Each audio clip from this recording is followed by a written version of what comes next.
So you want to have the best possible day at the amusement and theme park that you can? Here's 14 of my tips to have the best day you possibly can.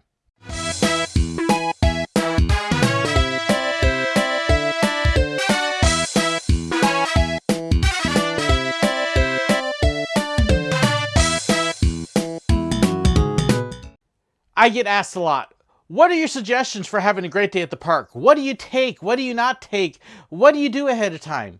So here's kind of my answers to that. These are things that we do to help us have the best day. Now, my family, we're on a tight budget. I have some people think that because we go to parks a bunch, we must have a lot of money. Trust me, we don't.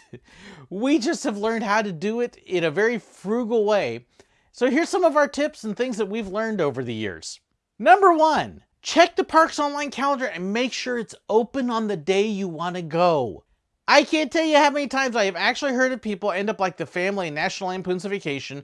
They take a trip, get over to the park, and arrive only to find that it's closed for the day.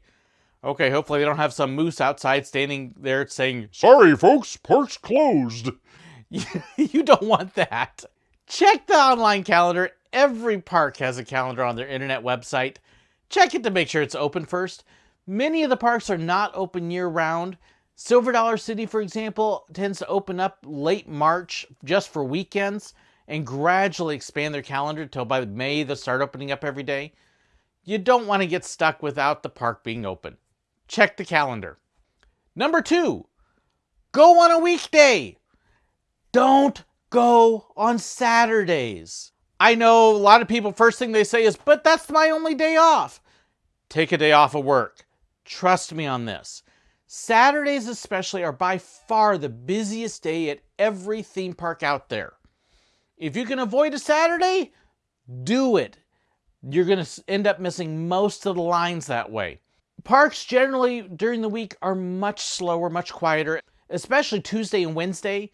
Great days to visit, shorter lines than you would normally have, and you get to see and do a whole lot more without having to wait. The only exception to that rule is Disney World. That's because Disney World, people go down there for several days at a time, and they're typically there for a week when they're on vacation. So in their case, the Saturday rule doesn't apply so much.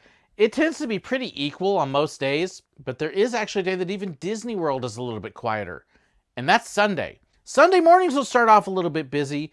By about noon, though, they tend to get much quieter because people are leaving for the day to head home on their vacations. So Sundays tended to be a quieter time, although I'll tell you, in all honesty, most of the year, even Sunday's a pretty busy day. But that kind of leads me to my next point as well. Number 3, go during the off-season. What's the off-season? Generally speaking, if kids are in school, it's the off-season. If school's out, you can bet those parks are going to be a whole lot busier than if the kids are in school. Disney parks, January and February are very quiet. If you can go the first week in December, it tends to be very quiet if you really want to get the holiday stuff. Otherwise, if you can catch September, October, great times to visit the parks because the kids are back in school, vacations are done, and the crowds tend to be pretty quiet. Get in, short lines, short waits, and do everything you want without any problem at all. So, travel during the off-season. Number 4, shop around for discounts and more than likely buy your tickets online. Parks always have some sort of discount going on. The one big exception being Disney, who really doesn't discount anything because they don't have to. Every other park out there, though, is probably going to have some sort of discount coupon available. It may be printed on the back of a Pepsi or Coke can in the area.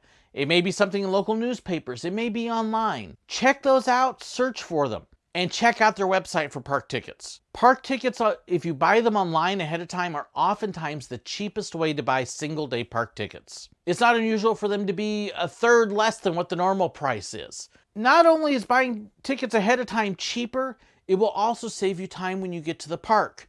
You're not having to wait in line at the ticket booth to buy the tickets and then go wait in line at the turnstiles to get in the gates. If you got your tickets ahead of time, hey, you just get to walk right up to the gates and get right in. So be sure to check that out. It's a great way to save money. Number 5, buy a season pass. Another great way to save money, especially if you're going to be at a park more than a couple days. Check out the park's prices on season pass. Buying a season pass is oftentimes cheaper than buying a 2 or 3 day ticket. It's a great way to get cheap, free entertainment. They'll oftentimes come with special discounts on food and other things in the park. Sometimes they'll have free parking, and they'll have other perks with them as well.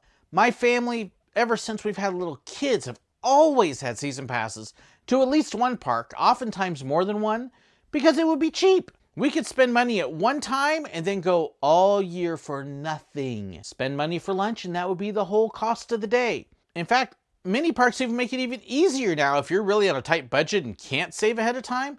They'll even do monthly payment plans. Okay, so now you've got your tickets, you know the park's open, now you're actually getting ready to go to the park. So let's start getting you ready to go. So tip number 6. Make sure you're wearing comfortable shoes. This should be a no-brainer, it should be obvious, but it's inconceivable how many people don't wear the right kinds of shoes. Wear tennis shoes, something you can walk in, flats for the girls. A lot of people like wearing Crocs. I don't like them, but a lot of people do. Wear something that's going to be comfortable and stay on your foot. Don't wear something like this. This is going to scuff your foot up. It's not going to stay on your feet well. You're going to have to take it off for a lot of rides. Don't wear flip-flops. They break. They give you blisters. Not good footwear. And then for the ladies that like to wear the 7-inch heels in a park where you're walking miles and miles, sometimes in hills, hello? Inconceivable. Wear a good pair of tennis shoes or something that you're going to be comfortable walking in, because you're going to do lots of walking. Number 7, dress for the weather. Check the weather reports. If it's in the middle of summer, yeah, it's probably going to be hot, but check it just in case. If you're coming in the spring or the fall or winter, make sure you're dressed for it. We would see people at Silver Dollar City come down during Christmas, and it would be 35 degrees outside for the high, and they're wearing shorts. Didn't think that one through, did you? Come dressed for the weather. Be ready for the weather to change as well. Summertime for many places, it may be hot during the day, but once that sun goes down, it can cool off in a hurry, so be ready for that. Bring something like a light jacket. You want to be able to stay comfortable, so when the sun goes down and your lines are shorter and you got ride time, you can still stay comfortable and be able to ride everything and not worry. Light jackets are great to take. Put them in a locker during the day. That way you're not carrying it around. Or if you have a stroller with you, use the stroller as storage. It's good. There's a couple extra tips for you on that one. Number 8, be ready for rain. Watch the weather. If there's a chance of rain, you don't want to be caught. If it's Florida from May to September, there is a 50 to 90% chance it's going to rain that day, because it does most days. Buy a poncho ahead of time. Stop at one of the local grocery stores or the drug stores like Walgreens, and don't buy the cheapest ones. They're junk. You may as well put a garbage bag on because it's going to work better. Spend a little bit, get a thicker vinyl poncho. I'm actually going to even tell you something that a lot of people won't. The ponchos in the parks are not a bad deal. Yes, they're a little expensive, but they are thicker poly material and they're not going to rot and shred on you. We would buy them in the parks, and ours would typically last for a year of constant use. If you're going to be there for a little bit, there's nothing wrong with buying a park poncho. If you really want to save some money and you're not going to be there more than a few days, then stop at one of the stores, buy a little bit better one, the $5 to $7 ones. You won't be sorry you spent that little bit of extra money. Number 9, be there when the park opens, at least 30 minutes ahead of time. That's your prime ride time. The ride lines are the shortest because people aren't there yet. Those first 2 hours are going to be your best part of the day. Not just that, but most parks actually have some sort of little opening ceremony as well. And it's a great way to catch that. It may be as simple as just playing the Star Spangled Banner like they do at Knott's Berry Farm. Silver Dollar City has a whole flag raising ceremony and a way to honor the veterans. Disney parks all have a big entry ceremony that they do. It's a great way to kind of start the day off on the right foot. Number 10, drink your water and your fluids. Find ways to stay cool. You don't want to dehydrate out in the park. It's not a good thing. Yes, parks sell bottled water. But if you don't want to pay for the bottled water, there are other options. The vast majority of parks will let you have a cup of water free.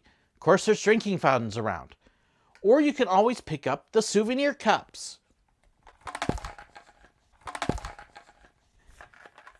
Yeah, they cost a little bit up front, but if you're going to be at the park again for a couple days, parks generally offer cheap refills with these, and they can pay for themselves very quickly. It may cost you $1, $1.50 for a refill, maybe as much as $2, depending upon what you fill it with.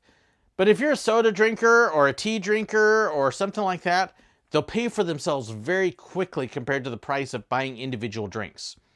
Or you can just carry it around and have them fill it with water and ice every time you see somebody that does it. Cheaper drinks that way, it'll save you money and give you an opportunity to drink a lot more. Also, if it's hot, there's another little trick that we learned down in Florida to be able to stay cool. These little guys. We bought ours generally at Walgreens or the grocery stores because it's cheaper than the park. In the parks, they were expensive. You just simply take these little things, open them up if I can figure out how again, fill it up with ice cubes, pack it full of ice as much as you can, add a little bit of water, make sure you got batteries in the fan, and then you walk around all day and you have an instant mister. Keeps you nice and cool, the fan will blow cold water on you. Refill it with ice in the park. They'll do that free. Won't charge you a thing. And it's a great way to stay cool. My family of 4, we typically carry 2 of these around. And if we didn't have somebody going on the rides, then they would hold it in between the rides. And awesome way to stay cool. Paid for themselves very easily. So there's a little trick for you. Number 11, budget for food. People complain all the time that they were shocked over how expensive food was in the park. Yeah, you're kind of captive, so they charge you more. Welcome to life. Go to a movie theater, it's even more expensive. Make sure you budget appropriately for the meals in the park. Some parks aren't quite as expensive. Silver Dollar City, you can get a decent meal for about $10 a person. Go to Disney, you're expecting $15 to $20 normally. Some parks will let you carry in snacks and food. Silver Dollar City, as an example, will actually let people carry an ice chest. Although I don't know why you'd want to drag an ice chest around all day. Now, if you're like my family, and again, we did parks on a tight budget, we learned all sorts of little tricks. We would carry some snacks in our pockets because those usually didn't get checked. And then when it came time for meals at, say, Magic Mountain in California, we'd actually leave the park, head out to our car because we knew where to park pretty close, drive down the road, and we'd eat at Wendy's or Del Taco for cheap, and then drive back up to the park. Not every park will let you have free reparking. Magic Mountain at the time did. But there are ways to eat cheap. Not every park's going to let you carry food inside the park. Disney generally doesn't. But look for ways that you can save money and then be prepared to spend the money on the food. Number 12, get a Map and Showtime guide on your way in the park. This should be a real no-brainer, but I can't believe how many people don't do it. They're always, every park I've ever been to has them right at your entry gates when you first walk in the park. If you stop at Guest Relations, which is near the entrance, they have them there. They have them at theaters. They have them at stores. Some of the restaurants have them. Pick one up. That's what it's there for. Then you're not walking around going, where's the bathroom? Are there any drinking fountains here? It's on the map. Really? If you want to know where the characters are if you're at Disney, it's on the map. If you want to know when the shows are and where they are, it's on the map on the show guide. In fact, you can even look it up online ahead of time.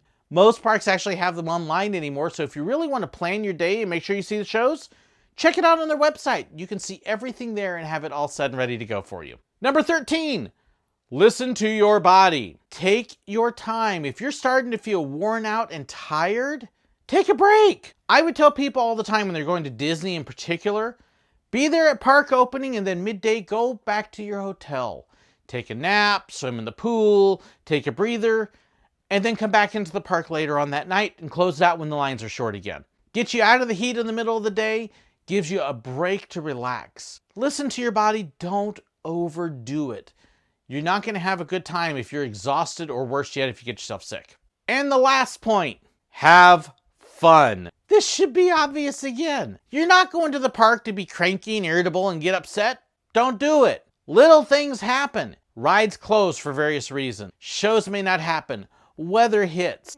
Other guests are dumb and annoying. Whatever it is, don't let it get to you. Shrug off the small stuff and go look at the positive. Spend some time doing something that everybody wants to do so everybody's happy, and relax, enjoy, have fun. That's what you're there for. That's what you want to do. Smile, have fun, and you'll have a great day. Thanks so much for watching.